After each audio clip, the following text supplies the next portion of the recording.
Right, hello, my name is Abraham Gatika, and I'll just be talking about my homework assignment.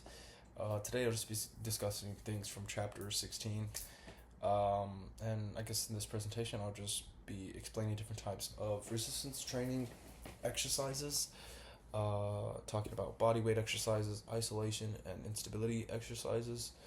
Then I'll just discuss one upper body, one lower body, and one core exercise, and how each exercise can just be performed using a constant external resistance, accommodating resistance, and one variable resistance. And then I'll just summarize how each resistance changes the purpose for that exercise. So yeah, let's just dive into it. For body weight resistance training,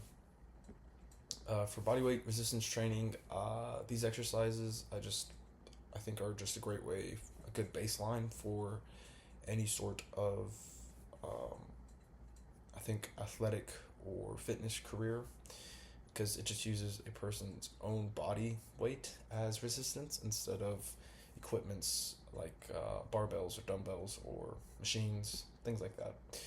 And some common body weight exercises, push ups, sit ups, squats, lunges, dips, planks.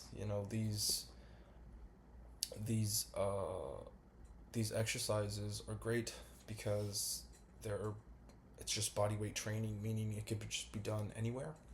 So you don't have to go to a gym per se. You can literally just do this in your house, on your floor, literally anywhere.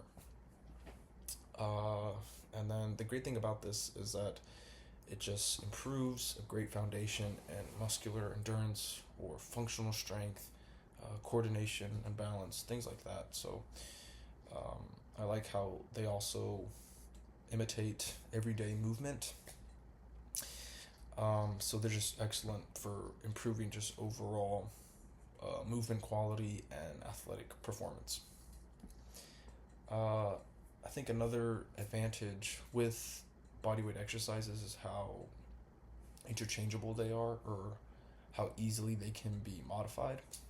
For example, say you want to do a push up, and you can't just do a standard push up, you can just do it against the wall. You can do the same thing on the floor, but on your knees to kind of help you on the way down. Super, super easy to modify, and there's different variations to make it easier and harder. So it's really great.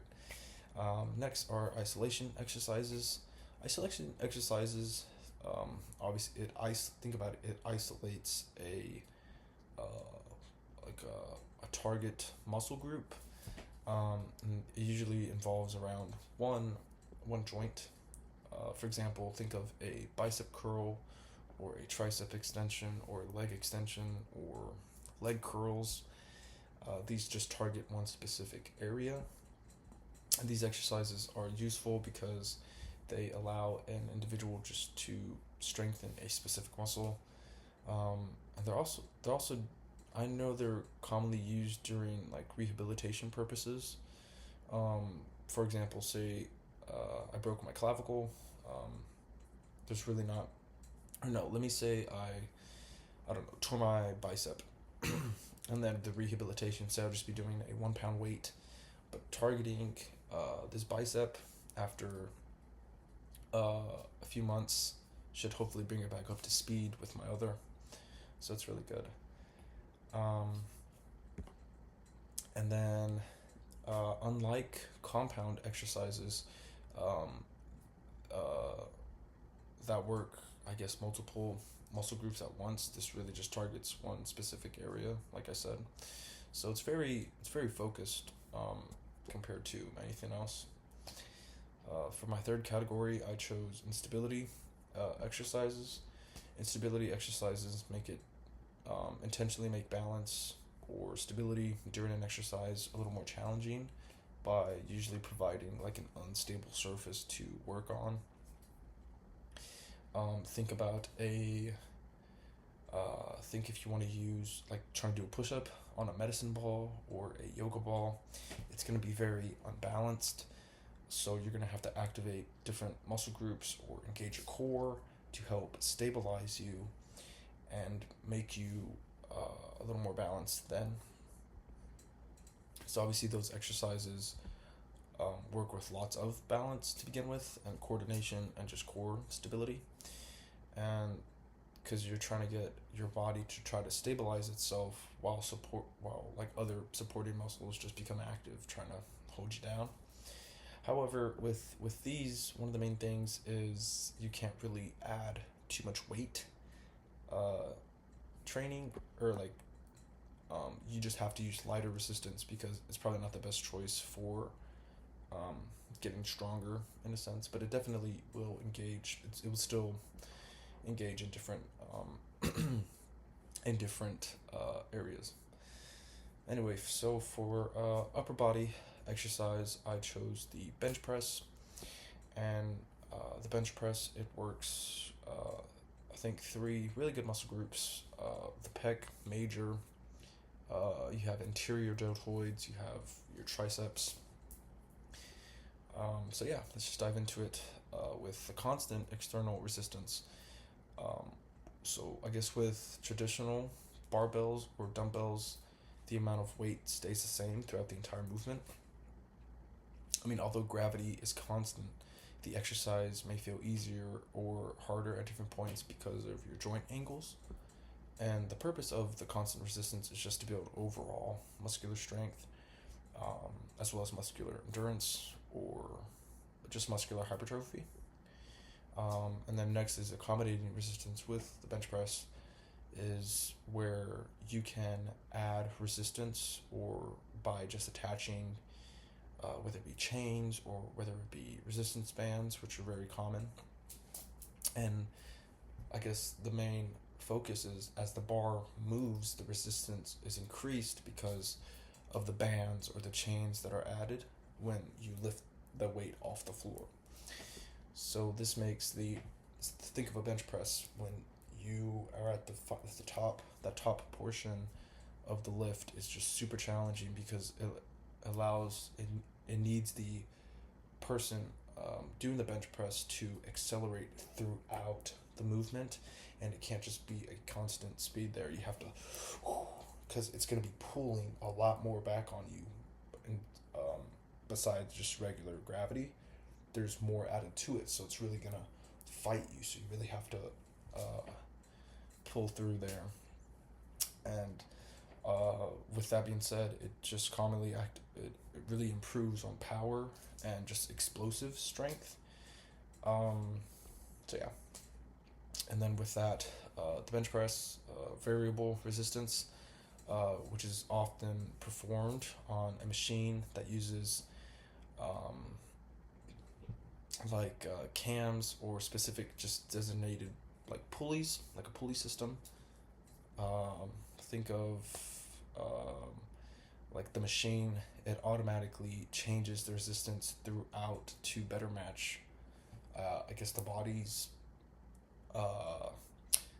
natural curve, if that makes sense. So this just allows more consistent muscle tension, and just also may reduce stress on joints while still providing just a really good workout. For lower body, I chose squat. I think squat is just great core exercise. It mainly strengthens the quads, or the quadriceps, the gluteus maximus, the hamstrings, core muscles like that. While constant external resistance with squats, it's usually performed with barbells or dumbbells. The amount of weight remains constant throughout the movement, so that's always a good thing. And then this type of squat is just excellent for increasing lower body strength, because that's really, like I said, one of the main things is quads, glutes, hamstring activation, as well as calf activation. So it's really good throughout. It just improves the any sort of athlete or any sort of person who's just going to the gym, their athletic performance there, while building muscle mass, which is always a good thing. With accommodating resistance, when talking about squats, Same thing kind of with bench press, where resistance bands and chains are just great tools to help really build that additional resistance. Think of when you squat down, and as the athlete goes up, as the athlete stands up, resistance is increased, whether it be with the resistance band or with the chains itself. This just encourages greater force when you go up at the very top during the strongest portion of the lift, which just helps improve power. With the variable resistance with squats, a squat or leg press machine, using the levers there and the different angles that it could use while being a machine workout, you're just able to obviously adjust accordingly to a person's whether they have long legs or short legs. It's very interchangeable with a machine workout, so it just helps to maximize the greater, I guess, like quality of that person's workout by just changing whether it be like stress points, or it just allows those muscles to stay under that specific tension that is needed to work. Anyway, for my core exercise, I just chose plank. That's very, I think, easy to do with. It's just very accessible because you can do that right now on the floor. You can add weight on top of it, but I'll talk about that more right now. So the plank, it strengthens obviously your abs, but I think a lot of people don't realize as well is that you get lots of lower back, shoulders, and just muscles that are responsible for stabilizing the spine, which is always a good thing. With constant external resistance, going back with the plank, a standard forearm plank uses body weight alone, meaning if I'm on the floor and I'm just I'm propping myself up just on my forearms.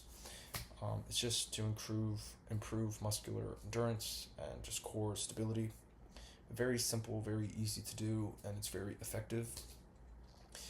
With accommodating resistance with the plank, resistance bands can be used around an athlete's waist, because you can put the waist around, and then it'll while somebody else, like a spot for example, would gently pull from behind or to the side.